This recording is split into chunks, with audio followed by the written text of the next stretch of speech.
Cambridge की एक यात्रा आपके पढ़ने से पहले यह दो असाधारण लोगों के बीच एक मुलाकात की कहानी है, दोनों विकलांग या अलग तरह से सक्षम, जैसा कि अब हम कहते हैं। स्टीफन हॉकिंग हमारे समय के महानतम वैज्ञानिकों में से एक हैं।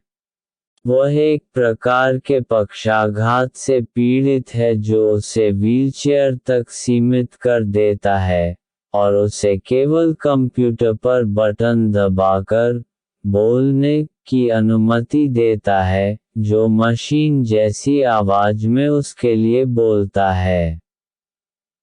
फिरदौस कांगा एक लेखक और पत्रकार हैं जो मुंबई में रहते और काम करते हैं। कंगा का जन्म भंगुर हड्डियों के साथ हुआ था, जो बचपन में आसानी से टूट जाती थीं। हॉकिंग की तरह कांगा व्हीलचेयर पर घूमते हैं।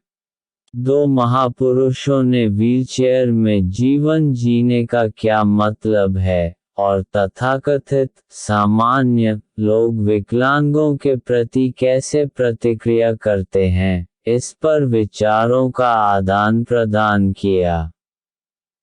कैम्ब्रिज इंग्लैंड के लिए मेरा रूपक था, और यह अजीब था कि जब मैंने छोड़ा तो यह पूरी तरह से कुछ और बन गया था, क्योंकि मैं वहाँ स्टीफन हॉकिंग से मिला था।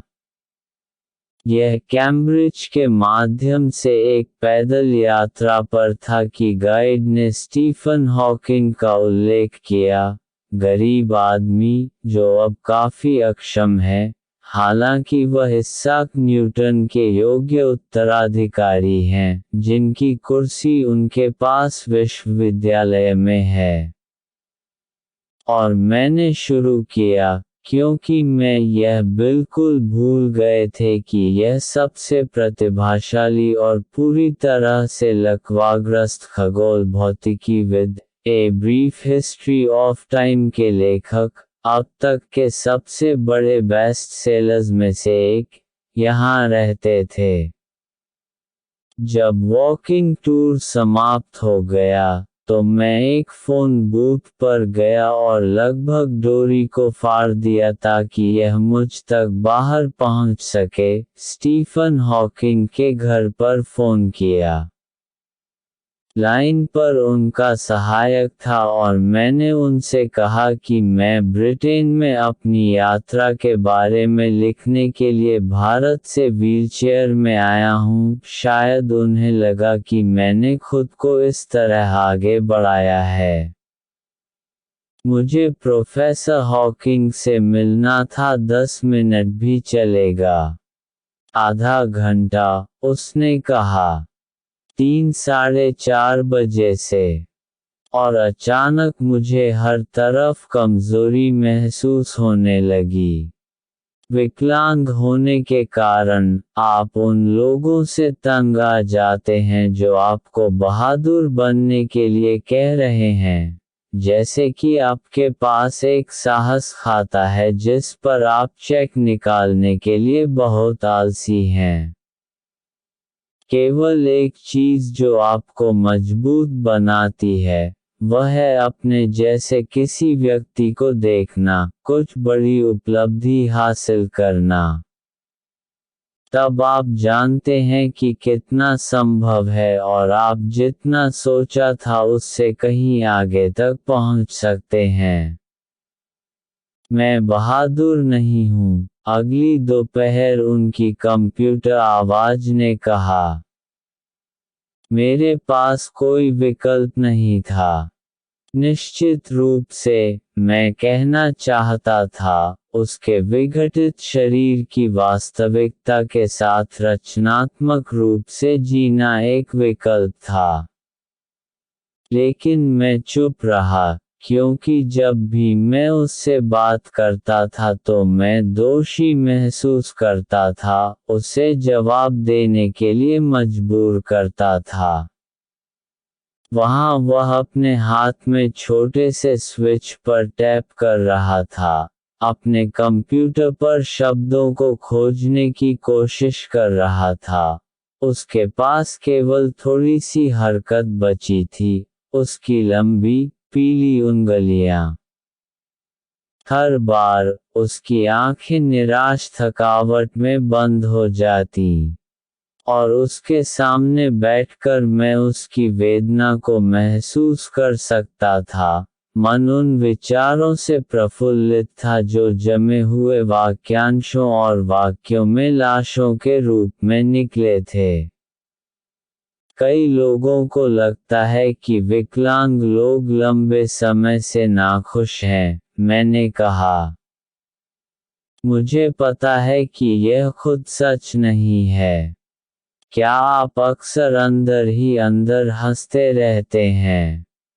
लगभग 3 मिनट बाद, उन्होंने जवाब दिया, मुझे यह मनोरंजक लगता है जब लोग मुझे संरक्षण देते हैं। और क्या आपको यह गुस्सा आता है जब मेरे जैसा कोई आता है और आपको अपने काम में परेशान करता है? जवाब चमक गया। हाँ। फिर उसने अपनी एक तरफा मुस्कान बिखेरी और मुझे पता था, भावुक या मूर्खतापूर्ण हुए बिना, कि मैं दुनिया के सबसे खूबसूरत पुरुषों में से एक को देख रहा था। उसकी पहली झलक चौंकाने वाली है, क्योंकि वह एक स्थिर तस्वीर की तरह है जैसे कि पत्रिकाओं और समाचार पत्रों में उसके सभी चित्र त्रि-आयामी हो गए हैं। फिर आप सिर को बगल में मुड़ते हुए देखते हैं, धड़ पीली नीली शर्ट के अंदर सिकुड़ जाता है, बर्बाद पैर। आप उसकी आंखों को देखते हैं जो अभी भी बोल सकती हैं, और वे कुछ बहुत बड़ी और जरूरी बात कह रही हैं, यह बताना मुश्किल है कि क्या। लेकिन आप हिल गए हैं क्योंकि आपने कुछ ऐसा देखा है जिसके बारे में आपने कभी नहीं सोचा था कि देखा जा सकता है। आपके सामने, एक लालटेन की तरह जिसकी दीवारें इतनी पतली हो गई हैं कि आप केवल अंदर की रोशनी देखते हैं, एक आदमी की चमक है। शरीर, लगभग अप्रासंगिक, केवल छाया से बने मामले की तरह ही मौजूद है। ताकि मैं, शाश्वत आत्माओं में कोई विश्वास न रखूं, जानूं कि हम में से प्रत्येक यही है।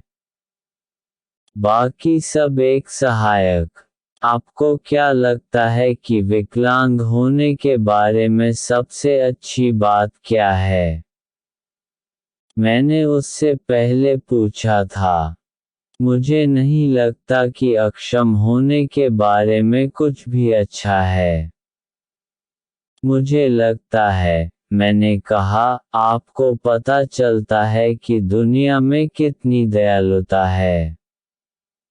हाँ, उन्होंने कहा, यह उनके वॉइस सिंथेसाइज़र का एक नुकसान था कि यह कोई विभक्ति, कोई रंग या टोन व्यक्त नहीं कर सकता था। और मैं बता नहीं सकता था कि वह कितने उत्साह से मुझसे सहमत थे। हर बार जब मैं अपनी कुर्सी पर बैठता या समय देखने के लिए अपनी कलाई घुमाता, मैं अपने 30 मिनट में से हर एक को गिनना चाहता था। मुझे अपने शरीर की संभावनाओं में एक बड़ी राहत और उत्साह महसूस हुआ। तब यह कितना कम मायने रखता था कि मैं कभी नहीं चलूंगा, या यहाँ तक कि खड़ा भी नहीं रहूंगा। मेरे लिए, और निश्चित रूप से, दूसरों के लिए क्या इस विचार ने उनकी मदद की? नहीं, उन्होंने कहा, और मैंने सोचा कि मैं पूछना कितना मूर्ख था। जब आपका शरीर एक क्लॉस्ट्रोफोबिक कमरा है और दीवारें दिन ब दिन संकरी होती जा रही हैं, तो यह जानना बहुत अच्छा नहीं है कि बाहर के लोग प्रशंसा के साथ मुस्कुरा रहे हैं कि आप अभी भी सांस ले रहे हैं। क्या कोई सलाह है जो आप विकलांग लोगों को दे सकते हैं, कुछ ऐसा जो जीवन को बेहतर बनाने में मदद कर सकता है? उन्हें इस बात पर ध्यान देना चाहिए कि वे किसमें अच्छे हैं। मुझे लगता है कि विकलांग ओलंपिक जैसी चीजें समय की बर्बादी हैं। मैं जानता हूँ कि आपका मतलब क्या है। मुझे याद आया कि मैंने अपने से काफ़ी बड़े स्पेनिश गिटार को बजाने की कोशिश में कितने साल बिताए थे। और एक रात मैंने कितनी प्रसन्नता से उसकी डोरी खोल दी थी। आधा घंटा हो चुका था। मुझे लगता है कि मैंने आपको काफ़ी परेशान किया है, मैंने मुस्कराते हुए कहा। के लिए धन्यवाद। रहो। मैंने इंतजार किया। थोड़ी चाय पियो। मैं तुम्हें बगीचा दिखा सकता हूँ। बगीचा एक पार्क जितना बड़ा था, लेकिन स्टीफन हॉकिंग ने हर इंच को कवर किया, अपनी मोटर चालित व्हीलचेयर में गड़गड़ाहट करते हुए, जबकि मैं रास्ते से हटने के लिए चकमा दे रहा था। हम बहुत ज्यादा बात नहीं कर सके। सूरज ने उसे चुप कर दिया। उसकी स्क्रीन पर अक्षर चकाचौंध में गायब हो गए। 1 घंटे बाद हम जाने के लिए तैयार थे। मुझे नहीं पता था कि क्या करूं। मैं उसे चूम या रो नहीं सकता था। मैंने उसके कंधे को छुआ और गर्मियों की शाम में निकल गया। मैंने पीछे देखा, और मुझे पता था कि वह लहरा रहा था, हालांकि वह नहीं था। उसे देखते हुए, मेरे सबसे बहादुर स्व का अवतार, जिसकी ओर मैं बढ़ रहा था, जिस पर मैंने इतने सालों तक विश्वास किया था, अकेले, मुझे पता था कि मेरी यात्रा समाप्त हो गई थी। अभी के लिए। हेवन ऑन व्हील्स से फिरदौस का